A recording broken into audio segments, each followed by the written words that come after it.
Beleza, pessoal? E aí, tranquilo? Então, agora eu vou falar sobre loops, beleza? Então, eu vou abrir aqui o nosso CodeBlocks pra gente não perder muito tempo. E eu vou falar aqui sobre loops, explorar um pouco mais as coisas que a gente viu lá naquele vídeo sobre condicionais. E basicamente isso, tá? Basicamente isso por hora. Eu quero revisar loops porque eu vi que a galera tá com bastante dificuldade em como você escreve os loops, como você entende esses loops, beleza? Então eu vou simplesmente digitar aqui que o nosso projeto se chama loops, tá? Eu vou colocar o L maiúsculo por algum motivo, porque sim. E beleza, eu vou abrir aqui então o nosso arquivo main, vou compilar aqui só para ver se tá tudo certo. Tá tudo certo. E vou deletar esse nosso hello world, beleza? Então, ok, feito isso, agora a gente tem que entender quais são os nossos loops, quais são os loops que a gente conhece, que vocês viram em sala de aula. A gente tem o while, a gente tem o for e a gente tem o do while, beleza? Então, basicamente, é isso aí que a gente tem, tá? A gente tem o while, o for e o do while. E qual é basicamente a diferença entre eles? Na verdade, nenhuma. Tudo que você consegue fazer com um, você pode fazer com o outro. Não tem problema. A ideia do loop é que ele vai repetir algo de alguma forma. Então a primeira coisa que eu quero que vocês tirem da cabeça de vocês é que vocês têm que decorar qual usar em que momento, porque não necessariamente você é obrigado a usar aquilo dali. O que você precisa é entender quando você quer fazer uma repetição e de que forma essa repetição vai acontecer, tá? E aí, quando você entende isso, você automaticamente vai saber, quando você compreender como cada uma dessas funções funciona, o que seria melhor para a sua situação, beleza? Você pode sim fazer com qualquer um deles, seja lá o que você quer, mas saiba que na verdade a questão de você usar um ou outro tem muito mais a ver com a situação e como você quer que o seu código seja lido, tá? Às vezes você usar o while faz muito mais sentido do que usar o for, porque quando você lê, isso simplesmente está muito mais claro quando você usa um while, tá? Então eu vou dar um exemplo aqui. Eu vou falar que enquanto, tá? Enquanto o quê? Enquanto um número for maior, ou melhor, enquanto a entrada do usuário for diferente de zero, beleza? O que eu vou fazer? Eu vou fazer alguma coisa, mas antes de mais nada a gente precisa que essa entrada do usuário exista, né? Então, enquanto a entrada do usuário for diferente... Opa! Ponto vírgula aqui. Enquanto a entrada do usuário for diferente de zero, o que eu vou fazer? Eu vou printar... Eu vou escanear, na verdade. Perdão, tô ficando um pouco de som. Eu vou escanear, na verdade, essa entrada do usuário, beleza? Só que antes de mais nada eu vou printar essa entrada do usuário, tá bom? Eu vou printar essa entrada do usuário, ok? Então eu vou printar aqui uma porcentagem de entrada usuário. Você pode ver que eu tô até com sono pra caramba aqui, porque aqui no scan foi esquecido do comercial. Então beleza. Ok, então esse é o nosso programa. Então eu vou executar ele aqui. E olha só. Já apareceu um número esquisito, né? Como eu pedi para ele printar primeiramente aqui, ele printou o valor que existia lá dentro do entrada do usuário. Agora ele está esperando digitar algo, eu vou digitar aqui 90, agora ele está mostrando o que eu acabei de digitar, 70, ele vai mostrar 70, porque é o que eu acabei de digitar, 30, 30 novamente, e por aí vai.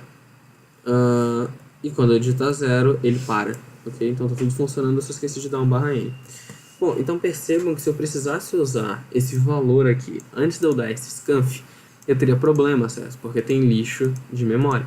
Então, se eu já quero que seja lido, eu teria que fazer uma outra leitura aqui, certo? Da mesma coisa. Só que isso é um pouco redundante, tá? Porque eu estou fazendo o mesmo scanf sem necessidade.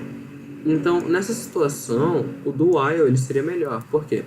Porque o do while, a ideia do while é primeiro você faz, depois você testa. Enquanto esse teste for verdadeiro, você repete, tá? Então, enquanto o while fala, ó, enquanto isso aqui for verdadeiro, faz, o do while ele fala, ó, faz isso enquanto. É diferente, entende? O while, simplesmente o while, ele testa logo na primeira vez, tá? Então, se o lixo de memória naquele momento fosse 0 para a entrada de usuário, ele nem ia entrar no loop, beleza? Isso é um problema. Agora, quando você usa do while, ele vai executar pelo menos uma vez aquilo que você quer, entendeu? E o teste aqui funciona da mesma forma do que no while, então não vou me estender muito nisso não. Agora o for. O for é o que a galera mais confunde. Eu vou criar até o nosso contador aqui, né? Que é o que a gente sempre usa. Às vezes a gente chama de I, às vezes a gente chama de J, ou K, ou seja lá o que você quer. Eu gosto de chamar de contador, counter, count, mas até I mesmo, eu gosto muito de usar I mesmo. Mas enfim, tanto faz. Nome de variável, o que importa é que o nome dela seja claro com relação à função dela no código, beleza? Então, qual a ideia do for? A ideia do for, eu vou inclusive aqui abrir o Bamboo Paper para ilustrar aqui para vocês. A ideia do for, na verdade, é que você tem um intervalo e esse intervalo vai ser percorrido por uma variável, tá? Na verdade, essa ideia do for, de você ter um contador, é que você vai ter uma variável e essa variável ela vai fazer parte de uma linha numérica. Então imagina aqui, essa linha, eu vou desenhar na verdade de uma outra forma, imagina sendo um eixo, tá? O eixo das abscissas, representado aqui pela variável i, e ela vai ter um valor inicial, que vai dizer que é 0, e vai ter um outro valor 5. E i está definido em todo esse intervalo, ou seja, a gente tem uma bolinha fechada aqui, bolinha fechada aqui, ou seja, i existe em todo esse intervalo, beleza? Então, ok. Então, qual é a ideia do for?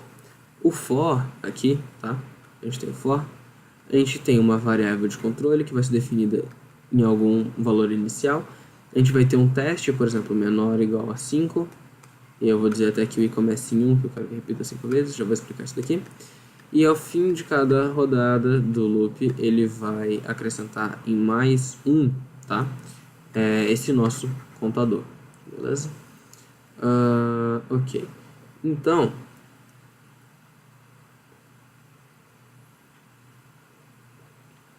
hidratação é importante.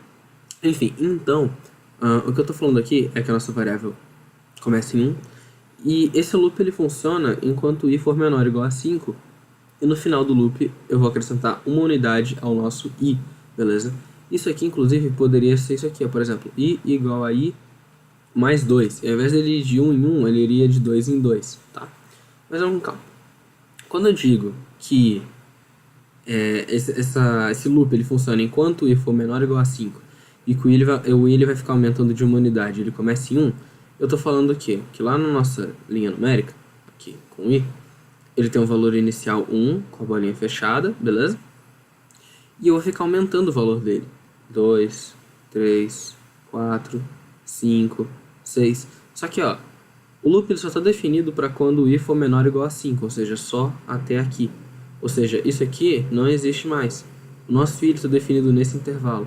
Isso é uma ideia interessante. É interessante você pensar dessa forma, porque você pensa no for como, na verdade, uma representação de uma sequência, tá? Isso é bastante útil. Então, voltando aqui para o nosso programa, para o CodeBlocks, se eu uso for e eu defino aqui que o nosso contador ele começa em 1, por exemplo, ele vai funcionar enquanto o nosso contador for menor ou igual a 5, tá? E que no fim de cada rodada ele vai aumentar o contador em 1, eu vou até colocar, na verdade, 10 aqui, tá? E eu vou printar esse contador, tá? Eu vou printar esse contador, vou dar um /n antes e depois.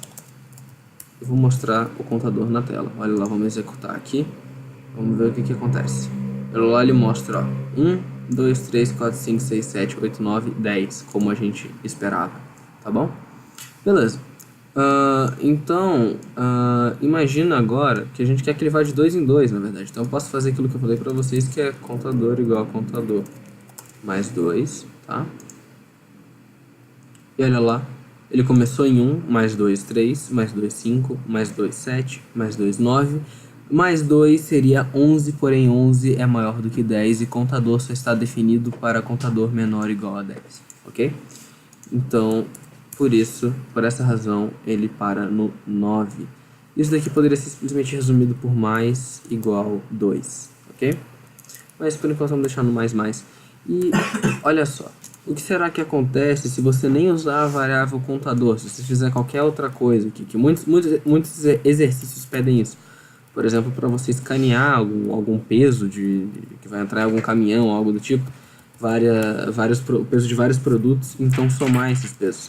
Você não vai usar essa variável contador diretamente, mas ainda assim, esse loop está definido para esse intervalo do contador. Então, enquanto esse contador ele estiver sendo acrescentado, né, do valor que você define aqui nesse terceiro argumento, você vai conseguir fazer seja lá o que é que você definiu aqui dentro. Ou seja, o contador ele serve mais como uma artimanha para você conseguir definir o intervalo de funcionamento desse loop, ok? Então, basicamente é isso que eu queria falar e dar uma revisada com vocês. E, bom, é isso. Qualquer dúvida podem falar e futuramente eu vou estar tentando fazer mais alguns vídeos para ajudar vocês, beleza? De resto, é isso aí.